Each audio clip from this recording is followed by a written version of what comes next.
Hello, my name is Reverend Dr. May Elise Cannon.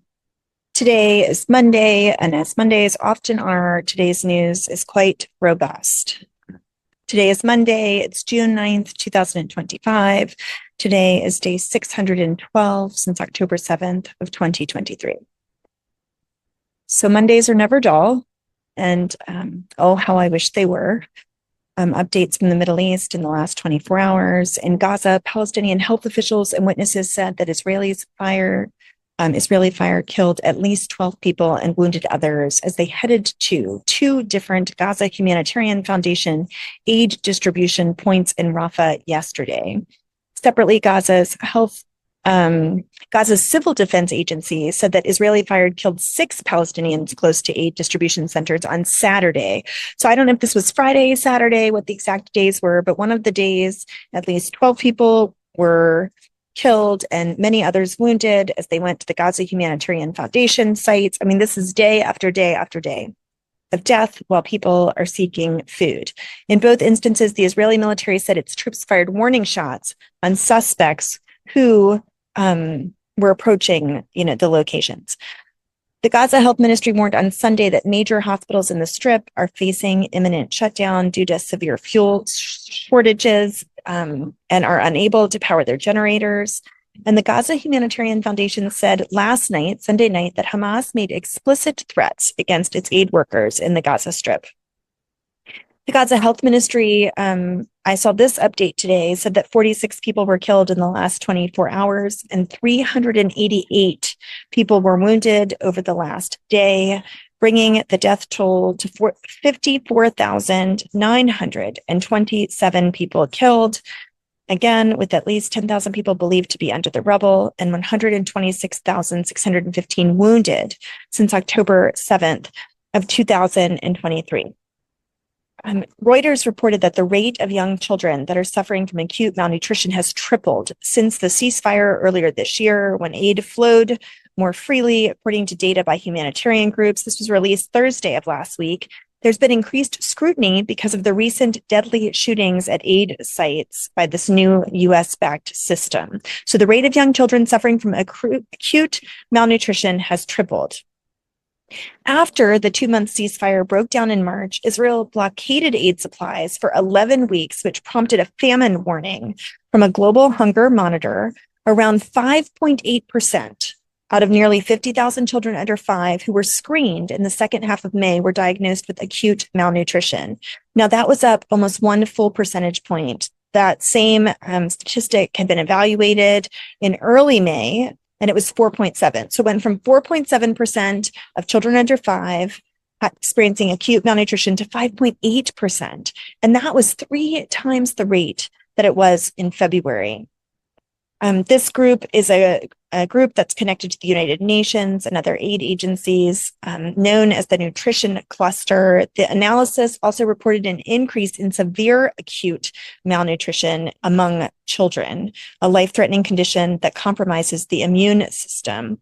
A Palestinian political minister reported that 29 starvation-related deaths have been reported among children and the elderly in just a few days in the last month.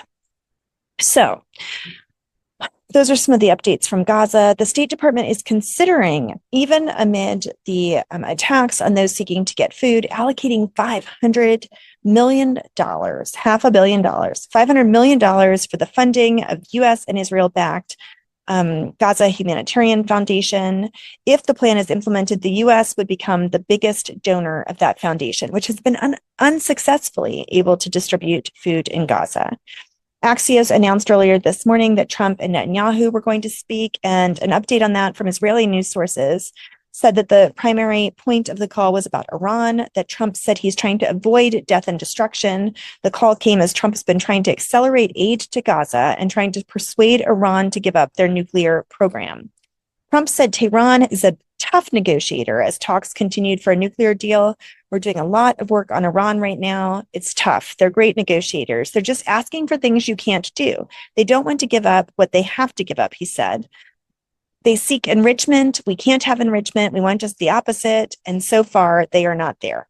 Those were direct quotes from that conversation. Following the conversation, Netanyahu is said to have called a meeting of security ministers with the participation of the defense minister Israel Katz, finance minister Smotrich, national security minister Ben Gvir. The meeting also was said to include strategic affairs minister Ron Dermer, as well as other security officials, the chief of staff and the head of Mossad and the head of Shin Bet. So I'm sure we might be hearing more of a readout of that meeting of the Israeli security cabinet that happened today on Monday, probably evening in Israel time. Trump's message to Netanyahu was that this is not the time to escalate the situation while he's trying to resolve issues. So the main message of this call between President Trump and Netanyahu was for Trump to encourage Netanyahu to act cautiously. And specifically what they're talking about there is not to attack Iran while the U.S. is negotiating with Iran. Updates on the UN Peace Summit that's going to happen June 17th to 19th at the United Nations, hosted by France and Saudi Arabia.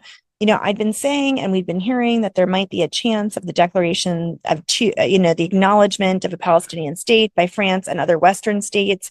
But the conference is now weakening the scope of its ambition. So diplomats are saying that Western states, the UK, France, and others are not going to recognize Palestine in New York. Instead, they're going to focus on other aspects agreeing towards it, where the idea of the recognition of a Palestinian state would be viewed as kind of a prize if negotiations towards peace can move forward.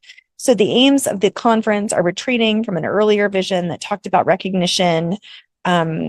Macron, the French president and a co-sponsor of the conference, declared recognition of Palestine as a moral duty and political requirement.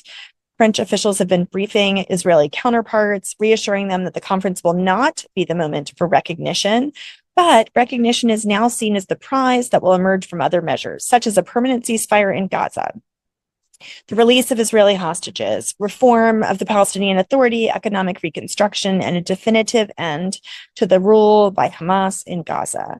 France and Saudi Arabia have established 8 different working parties that are prepping for that conference, which is focused on the two-state solution. Macron is hosting a conference of civil society leaders under the auspices of the Paris Peace Forum immediately before the 3 days at the UN. Israel and the U.S. have attended run-up meetings to the conference, but they have not spoken, prompting speculation that they're probably going to boycott the Peace Summit June 17th to 19th. That's not been confirmed, but that's speculated. In the West Bank, occupied territory, Gideon Levy, the Israeli reporter for Haaretz, said that Israeli soldiers raided the home of 20-year-old Jassem al-Sida in the village of Jit, West Bank. Now, this was on May 28th, so this was a week ago or so, moments after forcing the door open. I had missed this story, and so I wanted you to hear it. Moments after forcing the door open, one soldier shot 4 bullets into Jassem without warning. Sorry, this is graphic. He was lying in bed and likely never even woke up. His father, Ibrahim, was sleeping in the next room and was blocked from reaching his son, but saw him lying on his back, bleeding heavily from the chest and the shoulder. The soldiers found nothing in the house. They arrested no one, and they left the family shattered. Jassem had no prior arrests, no charges, and no warnings. He had spent that evening sitting with his family and was buried hours later with 3 bullet wounds in his chest and stomach. Raids on Palestinian homes are routine and a part of Israel's occupation, often used as live drills for inexperienced troops. Again, the name of that young man, 20 years old, was Jassem al-Sida in the village of Jit in the occupied West Bank. In Jerusalem, fires broke out today in the Jerusalem area, and rescue services were told to evacuate a local special needs facility. Firefighters were assisted by aircraft and were working on putting out the fires this morning. The Swedish village, which is an institution for special needs, had to be evacuated. In Israel, and I've not talked about this a lot, but it's really, really important to understand, in the past week, one of the main things that's been discussed in Israeli politics is how vulnerable the Netanyahu coalition once again is to collapsing, specifically around the idea of the mandate that Orthodox Jews must be conscripted into the military. So the vulnerability of Netanyahu's coalition is quite a conversation in Israel. And whether or not it can be sustained. A former war cabinet minister said he would do anything it takes to win when asked if he would run against Benny Gantz for control of the party. So this is a national unity lawmaker, Gadi Eisenkot, who previously served as the IDF chief of staff and as the minister in the war cabinet. He declined on Monday to say whether or not he plans to run as the party chair against him to Benny Gantz in the leadership vote, but he said, I'll do whatever it takes to win the next election. I support this process and its ambition to become the largest party. Today in Israel, top Likud minister, that is the same party that Netanyahu has, says that the government will not obey the Supreme Court's ruling to void the Attorney General's firing. And so there are some major power struggles going on in Israel right now that I think are really important to understand. The Israeli Knesset also is targeting international and Palestinian rights NGOs. They are imposing an 80% tax on funding that is allocated by foreign states to civil society organizations that advocate for Palestinian rights. The measure targets groups opposed to the war in Gaza, the occupation of the West Bank. So at the end of March, activists from the far-right Zionist group Im Tirtzu gathered outside the Supreme Court in Jerusalem to confront a human rights attorney, saying, who funds you? Germany, the EU, the PA. And through those tactics, this group, Im Tirtzu activists, sought to discredit Israeli organizations that condemn human rights abuses against Palestinians. They've joined forces with a member of the Likud party named Ariel Kolner, who's a right-wing member of the party of Prime Minister Netanyahu, to draft a bill that would impose 80% tax on foreign government funds that are received by Israeli NGOs. The bill would also strip organizations from the right to petition the Israeli Supreme Court. This could just have like vast implications if it's passed. So we'll keep our eye on that and see what happens. In Haifa, there was an article in Israeli news about how coexistence requires silence about Israel's war crimes. So the author of this, Goshun Bisharat, said that Saturday she joined thousands in the streets to protest genocide, but the ensuing backlash made me question whether or not I'm welcomed in my own city. I'd like to start with a confession. This was the first time I joined a demonstration against Israel's genocidal war on Gaza. She talked about how since the October 7th attacks, like many other Palestinian citizens of Israel, I was afraid not just of the war itself, but of Israel's escalating campaign of police repression. According to Adala, a Palestinian human rights organization and legal center based in Haifa, more than 400 Palestinian citizens of the state of Israel have been arrested or detained since October 2023 until the end of March 2024. And later, between May and July of 2024, 34 protesters were arrested for taking part in peaceful demonstrations against the war. Now, Israel is fighting a war, but it's sold more weapons to other countries in 2024 than it has ever before, even as it's fighting multiple fronts in the longest war in Israel's history. So Israel, in terms of production, they signed contracts to export $14.8 billion of weapons in 2024. The previous year, 2023, was at $13 billion, according to news and data from Israel's defense ministry.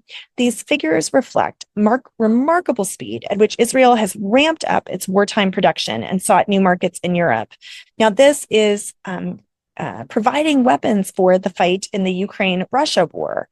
They are also a rare respite in a domestic economy that struggled significantly in terms of the war in Israel. Even as it was shipping weapons abroad, Israel received at least $17.9 billion in military aid from the U.S., including weapons, in the first 12 months after October 7th. And that's considered a conservative estimate. Israel's needed to boost its defense spending and quickly refill its own military stockpiles, which have been diminished by their wars against foreign countries. And there's a big question of whether or not the U.S. is a reliable security partner for Israel. But European countries are starting to waver on whether or not they should purchase Israeli weapons.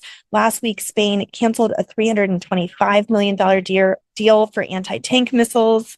So this is a part of a gradual disconnection between Israeli technology and the countries in Europe. In the months after the Hamas attacks, the U.S. sent Israel air defense system, precision-guided munitions, artillery shells, tank rounds, small arms, Hellfire missiles that used by drones, and disposable shoulder-fired rockets. So Israel has relied significantly the last 600 plus days on U.S. military assistance. In February, as you know, and we've talked about, Trump bypassed congressional approval to speed through a sale of more than $12 billion of arms to Israel over the coming decade, which included 2,000-pound bombs that the Biden administration had withheld over concerns that would indiscriminately kill civilians in Gaza. So it seems that since October 2023, Israel has drained its stockpiles of some of its most needed defenses. In Iran, the Iran intelligence minister yesterday claimed, without offering evidence, that Tehran seized an important treasury of information regarding Israel's nuclear program, and Iran will soon hand over the nuclear deal counter-proposal to the U.S., according to the foreign ministry spokesperson today. I'll give U.S. congressional updates tomorrow. An update about the flotilla. I talked about this a lot last night. Israeli forces today, early this morning in Israel time, seized the Gaza-bound aid boat that detained several activists on board, saying that they would be returned to their home countries. The Israeli army took control of the Madeleine flotilla overnight into Monday and brought activists, including Greta Thunberg, to the southern Israeli city of Ashdod, which is a port city. The foreign ministry said activists were safe and unharmed, expected to return to their home countries. Defense Minister Katz instructed the army to show passengers a video, making them watch the documented atrocities committed by Hamas during October 7th. We don't know if that actually happened, but it was reported that it was going to happen. Turkey condemned the seizure of the Gaza-bound vessel, saying it was carrying Turkish citizens as well as the activist Greta Thunberg, and calling the move a clear violation of international law. The IDF announced Israel's military had recovered the body of the de facto Hamas leader, Mohammed Sinwar, from a tunnel underneath the European hospital in South Gaza. And Israeli sources also recovered the body of a Thai citizen who was taken hostage on October 7th. If you have not yet joined the call to action on CMEP's website, Letters to Gaza, we're partnering with a few other organizations for that, sending letters to members of Congress. Please do so. I wanted to let you know also about the March to Gaza, a 3-day peaceful march to Egypt, to the Rafah border of Gaza, that's set to take place from June 12th to 15th. It's not a project without risks. You can look on their website at marchtogaza.net. Organizers asked for individuals to consider organizing their own local marches or events as actions are being planned in Europe and around the world. So may God go before us in our continued efforts towards peace. That's the Monday update, which is quite robust as news continues to be so grievous and so dismal on the 612th day. May God go before us towards peace. Amen.